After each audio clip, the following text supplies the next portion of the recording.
Welcome to the Frugalpreneur podcast. I am your host, Sarah St. John, and my guest today is an attorney, business strategist, and coach. She is a recovering big law attorney who spent 2 decades at a top tier international law firm representing Fortune 500 clients. Welcome to the show, Ashley Fillingim. Thank you so much for having me. Well, thank you for coming on. Can you give us a little bit more of your background, how you spent 2 decades in corporate representing Fortune 500 clients? And then, based on your story, it sounds like you just up and walked out one day to become an entrepreneur. I'd love to hear that story as well. Yeah, it kind of went like that. I spent 20 years at a major law firm, 10 of which I was a partner, and I did what I like to call big nasty litigation. I fought for a living in really high profile cases, managed really large teams across the country, and had a ball. It was really a neat experience. I got to do some cool things, but a funny thing happened. I discovered podcasts, and I was driving along one day listening to one of my favorite podcasts, and I discovered, mindset and business and wellness and all these things, and I just dove down a rabbit hole. So I was driving along one day, and I happened to have just sold my wedding ring. And the podcaster says, "We are going to Italy on a retreat, all the podcast fam." And I pulled over to the side of the road, and I emailed the info at email and said, "I'm going, whatever it is, I'm going." And it turned out to be exactly what I had gotten. The cost of the trip was exactly what I had gotten for the wedding ring. So here I am in Italy with 9 other women, and I'm the only one on the corporate straight and narrow. And these women are talking about passive income streams and working from anywhere and laptop lifestyle. And oh, you can pick your kids up from carpool. You don't have to be at the office and full revenue streams. And my mind was just blown. I got so excited and so curious. I couldn't stop thinking about it. So I ended up doing a lot of their legal work because I understood they didn't know what they didn't know. And in talking to them, I kept seeing ways that I could help protect them. But I was just doing that for fun and for free because I loved them. And I spent about 2 more years in corporate law. And one day I left. I couldn't stop thinking about being an entrepreneur. So I found a way to move into this space and start to help people like my friends. Wow, that's interesting. So, did you build any kind of like side hustle on to start with, or did you just kind of up and quit your job and figure it out from there? I guess the side hustle was really not an economic one. It was that I was learning how to represent folks without charge while I was at the law firm. But this sort of work, this legal work, didn't fit their model. I did try to move into a smaller firm that was a little bit more progressive and based online, great folks, and start to build this entrepreneur representation on the side. But when you start to market yourself as Kick Ash Law, the guys in suits don't think it's funny. It's not on brand. When you start to think about having your own website or marketing on Instagram, that's just not how law firms work, at least not in the traditional sense. And it just became apparent to me one day that I'm gonna have to figure this out on my own in a whole new way of doing law. A traditional law firm is not gonna market in the way that most entrepreneurs do. And most entrepreneurs, I'm finding, want to be marketed to in a way that they understand, in a way that they relate to their clients in the same way. And so it's not a knock against traditional law firms. It's just a different business model. And it's a different business model in what I do because it tends to be more flat rate instead of you're on the clock and you start to bite your fingernails every time you talk to your lawyer for more than 5 minutes at the time, right? I do have a team that I work with. I don't do it all on my own, but it is my business. One of the things that I saw is that you accidentally own a wine shop. I'm curious to hear that story. Yeah, it is accidental. After I left the firm, I moved down to Florida, put my toes in the sand, traded high heels for flip-flops, I like to say, and started building businesses. And along the way, I had an opportunity to be a silent investor in a small wine shop in a tiny little coastal town, an historic place that's revitalizing after a hurricane. And I was just a silent investor. I don't know a whole lot about wine, but I drink it. And it was fun, and it was fun to be a part of community. But my business partner had some family matters that resulted in her needing to leave the state. And so I find myself running a wine shop on the side. And it's been terrific because I now understand brick and mortar. I now understand what it is to be all in entrepreneur, separate and apart from the law, but figuring out the business aspects of it, how to build community. It's been terrific. So you've kinda done both things now, brick and mortar and online. What do you prefer? I mean, obviously, with an online business model, there's a lot less overhead, it's a lot less expensive, but what are your thoughts comparing and contrasting the 2? Gosh, they're so different. But then here are the similarities. It's about building community, right? If you are going to own a brick and mortar and be in a small town or any town for that matter, it's about building community. You just do it in a different way. I like the freedom of being able to work from a laptop, but I love being live and in person with the team of ladies that work at the shop. So it's really a balance. There are a lot of things that overlap. Some of the marketing efforts are very similar. I know one of your specialties is, like, contracts and negotiation. Can you explain maybe the different types of contracts a business owner would need and why they should have them? Yeah, but let me ask you a question first. Can I do that? Oh, sure. When I say contracts, when I say contracts, like let's put a contract in front of us. What is your reaction? What's your initial gut reaction? I need you to figure out a contract between you and your clients, or you're going to collaborate on developing something with another entrepreneur. Will you have a contract in place? I do have some now, but initially it's like overwhelm and not knowing where to start and just all the legal jargon and the expense maybe involved. But I guess primarily what needs to be included. I think a lot of the reaction I have found, it falls into different categories, but some of it is we're all friends here. I trust who I'm working with. It'll be fine. Mhm. Or complete deer in headlights. I don't even know where to start. Or this is going to be expensive. Or somebody put a contract in front of me and I just signed it. I didn't read it because I didn't understand it. I got through the first paragraph and the words just started to blur on the page. I didn't know what to look for. And so, where I like to start with contracts is getting an understanding within our own selves of how do I feel about this? And what is this about? And where is my pushback? Where is my hesitancy? Where's the reluctance to deal with this? Because it's been on my to do list for 6 months as an entrepreneur. I know I need to do it, but that's not fun. I want to go create something that's more fun. So that's where I start with contracts. And then I can talk about why they matter. Yeah, definitely. That kind of reminds me the first thing you said about how, say, it's a friend and you know them, and so why would you need a contract? That actually reminds me. So before I got into online business, I had a photography business. I was doing weddings and portraits, and I was doing a wedding for one of my best friends. And I had every client sign a contract, which protected me and them. It has stuff in there that would protect them in case I didn't show up or whatever else, lost their photos or whatever. But because she was a friend, she was, like, I think offended or something that I would need her to sign a contract, so she wouldn't at first, and it was kind of this back and forth. Ultimately, finally, she did, but I think it, like, rubbed her the wrong way. So, actually, maybe we can start there. Like, let's say you're doing something for a friend or family or someone that you know, and you're just going through your normal procedures with having a contract signed and everything. But let's say you get pushback because they know you, why would you need a contract? What are some thoughts there, and what would you encourage people, I guess, to say to that friend or family member in that situation? Let me give you an example of when this happened to me.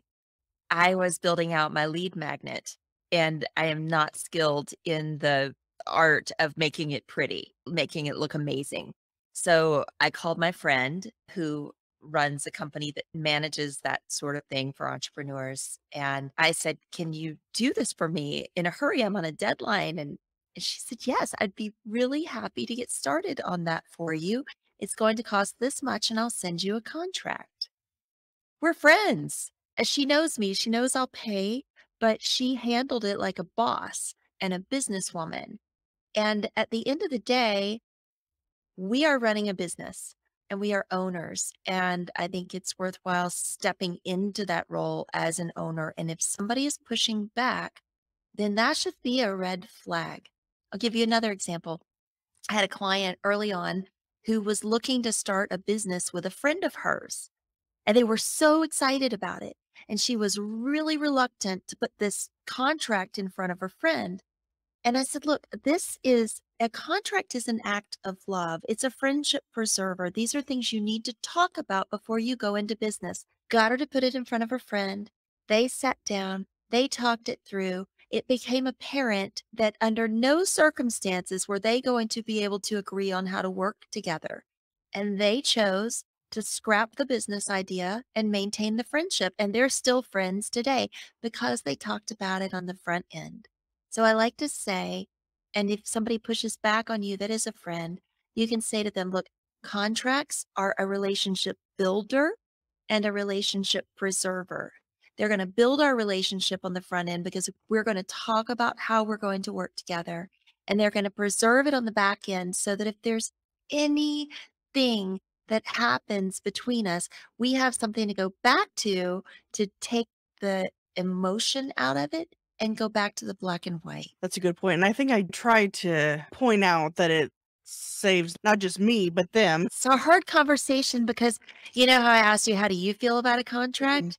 How does she feel about a contract? Maybe get to the bottom of the emotion behind it. mhm. What's Yeah, scary about that is that she doesn't understand it. yeah, and that was over a decade ago, and we haven't talked about it since. Maybe eventually we will, but just be like, I'm Yeah. curious, like, what was the hesitancy or what was the problem? So what types of businesses need a contract? Well, I think in every business, there are two basic types of contracts going on. And when I say contract, it could be simply so let's talk about what a contract is first. A contract is offer, acceptance, and consideration. So I make an offer to you, you accept what I've offered you, and we have an exchange of value, like a payment for services or something of that nature. When we have a business, we have basically two ways that we contract. We offer client services or a product for sale. At my wine shop, we sell wine. It's really clear what the product is. And in the entrepreneurial space, you might offer coaching one on one, or you might offer a mastermind or a course. There's the product that you're offering or the service that you're giving. I like to call those client facing contracts. And then we have collaboration contracts in the entrepreneur world. Who am I collaborating with to build a course, and how are we going to divide the proceeds? Or if I'm asking somebody to do affiliate marketing, how is that going to work between us? If I'm building a business with somebody as a partnership together, how are we going to work together? So, client contracts and collaboration contracts. Those are the two main things. And when you start to think about who you are in relationship with in your business, anytime you're in relationship with someone, you're in a contract. Whether it's written down in black and white or not, you are in contract or relationship. As a podcaster, I'm realizing that I should probably have, well, I've started to, it's kind of hit or miss right now. If I remember or not, I need to have like a system in place. But as far as an agreement, a podcast agreement for guests, how does that differ from a contract? There's a sliding scale of formality. So there's a formal agreement. For example, our wine shop, we have a lease agreement with our landlord. It's written, it's signed, it's documented, it's a whole thing. If you maybe something a little less formal, but equally as enforceable, if you're offering a course online and somebody's clicked through to purchase it, you should have terms of service. It's not negotiable. You didn't go back and forth on it, but you've been really clear about what you're offering and why and for how much and what they're getting. That might be a little less formal, but equally as enforceable. Then there's the contracts that you and I had. We're in contract today for me to show up on your podcast as a guest. We didn't document anything, sign it in writing. We texted back and forth. We made some plans. You sent me a link, but you asked me to show up at a certain date and time, and I agreed to do that. Now, when you are hosting a podcast, if you wanted to send an email to your guests to say, here's how I want you to show up, here's how I want you to promote my show on the back end, I'm going to need the following bits of information from you to move forward. If we respond and say, yes, that's what I'd like to do, I'd like to be on your show, we're in contract, less formal, but every bit as effective. Yeah, I'm thinking in terms of like an agreement where it's in writing and it's basically saying that as the podcast host that I can use the audio however, because apparently sometimes this is what I've heard. Someone will put out an episode, but then at some point later the guest will come back and say, actually, can you take that episode down now because of XYZ? And that I guess an agreement helps navigate that. Or what are your thoughts on that type of it? A written agreement that they just sign that says basically you own the audio, you can do whatever with it, and that basically they can't tell you to take it down, I guess. Right, and you can repurpose it or use clips from it in your promotional materials. So here's the pushback that I get from folks in this space is a formal signed contract feels weird. Mm, It feels a little off-putting. Maybe it pushes guests away. That's the pushback I get. So yeah, you could have a written contract, particularly with some of the bigger guests. If you've invested time and effort and money to bring guests on, then that I like to say that the bigger the ticket, the more formal the process should be. But we form a contract, we form something legally binding. If you send me an email and you say, hey, here's how I run my show, here's how I plan to use the audio and or video, and here's how I roll, right? If I email back and say, okay, I'll be there, you've got a contract. We have an mm. agreement on how we're going to proceed. And then if I were to come back to you a year later, it makes it a whole lot easier for you to pull that email and my okay, I'll be there and say, hey, I told you this is what I was going to do and this is how we're gonna go. It takes the emotion out of the conversation. It diffuses the situation because it's Mm. there, documented. Okay, so maybe in this type of situation, do it through email versus some document that they sign because it might scare people away or it's too formal, but an email is enough to document that. It's enough. I mean, again, the level of formality versus the risk involved. Mm, You've got to balance that. Let's talk about counteroffers though, so that your audience understands.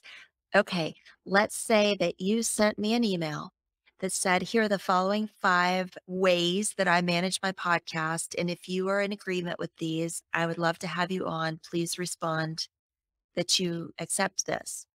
And I respond back and I say, yeah, cool, cool. That's all good. Except I don't agree that you can use the information for anything more than to put it on the podcast and the YouTube. And I want the option to say, take it down here later.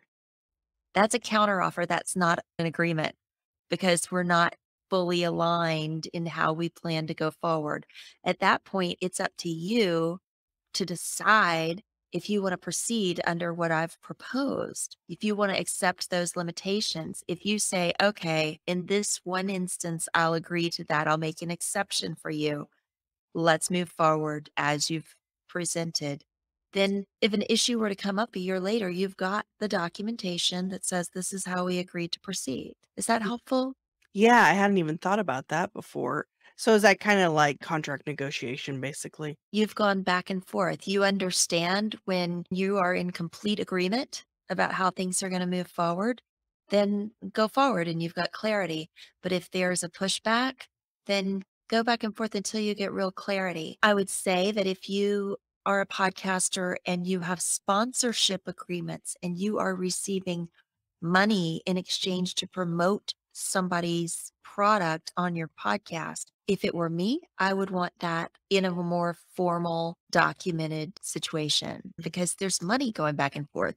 How many times are you going to roll it? How long is the segment going to be? Is the price based on the number of downloads? All of that you want to flesh out, and that should be more formal. Yeah, because in that particular instance, there's also, in addition to the things you mentioned, there's also, well, is this ad gonna run for just a particular period of time or amount of time or for a particular number of downloads, or is it going to remain in place in perpetuity forever? Because in that case, then it's actually worth more. So definitely, I think making that very clear. Another thing I wanted to ask you about that you had mentioned before we got started was about deplatforming. I'd love to hear Yes. exactly what that is and maybe some examples of that and what we should do about that. Yeah. So I'll start by saying that I am not a First Amendment attorney.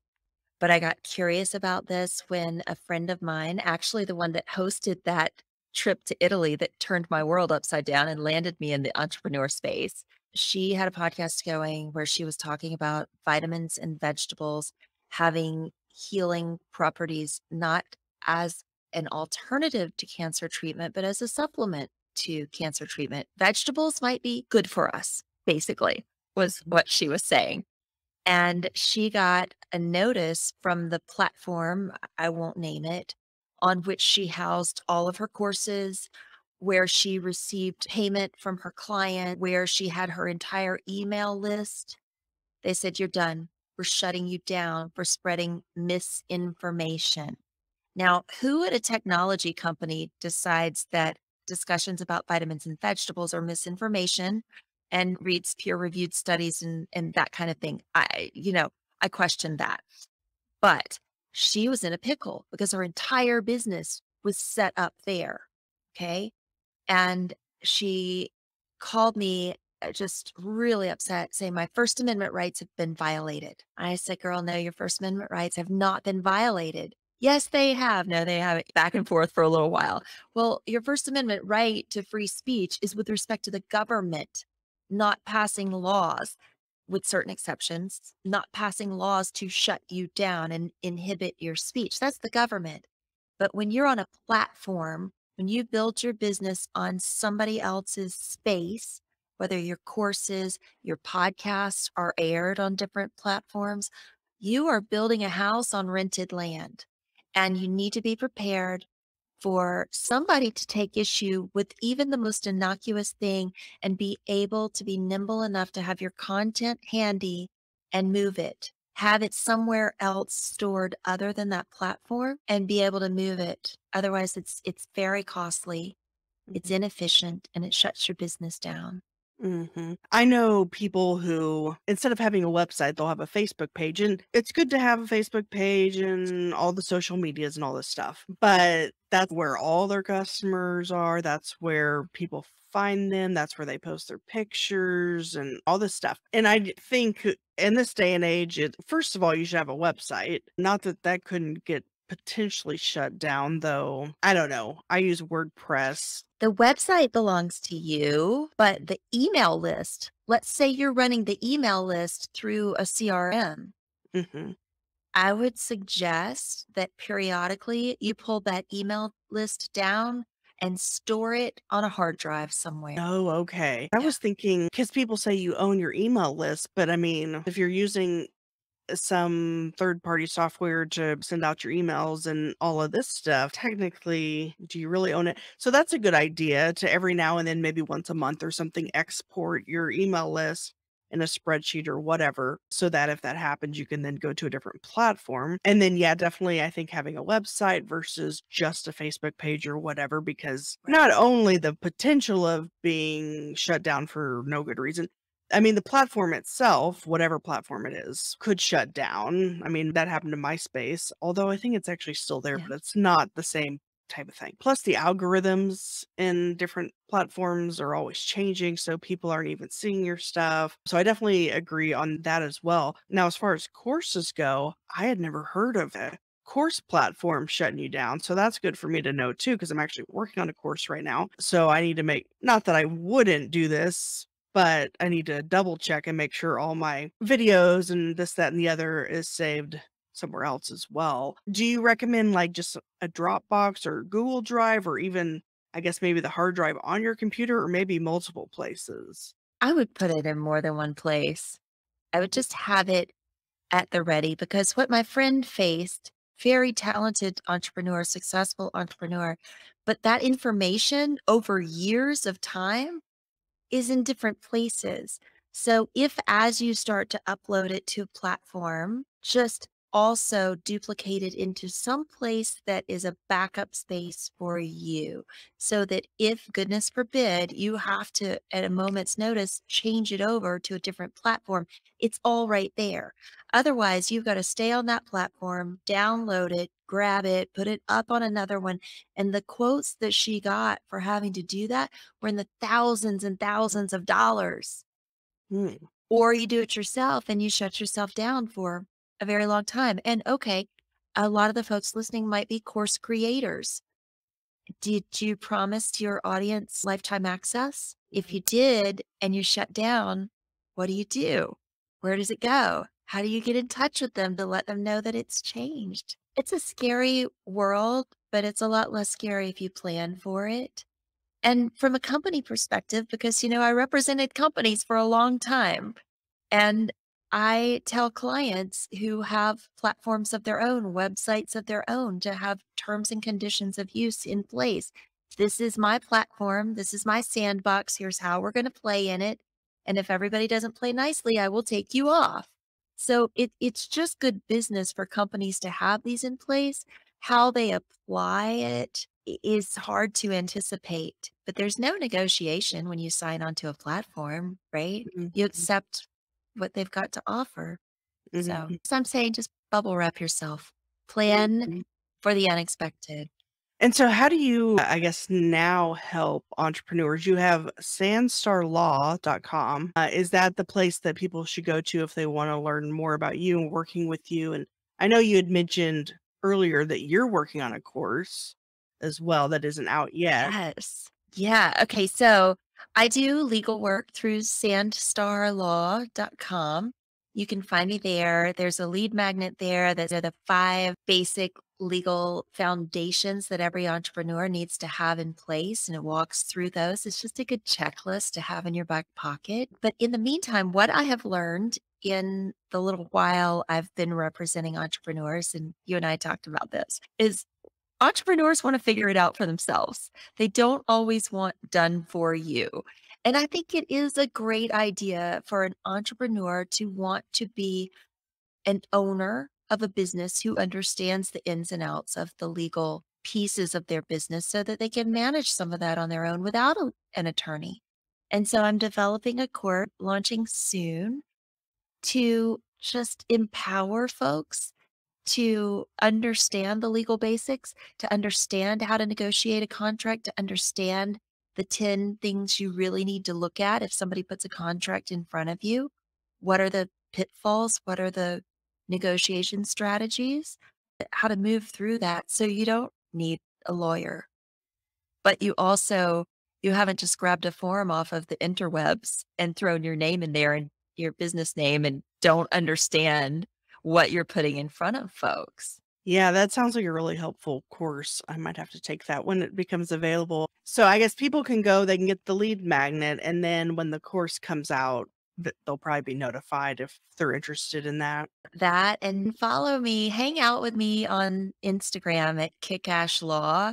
We have a good time there. I offer tips, tricks, insights, tales from the trenches, all of that. Well, awesome. I'll also have show notes with links to everything at thesarahstjohn.com/Ashley. Well, thank you so much for your time today. I really appreciate it. I am so grateful to spend this time with you and nerd out on some contract stuff.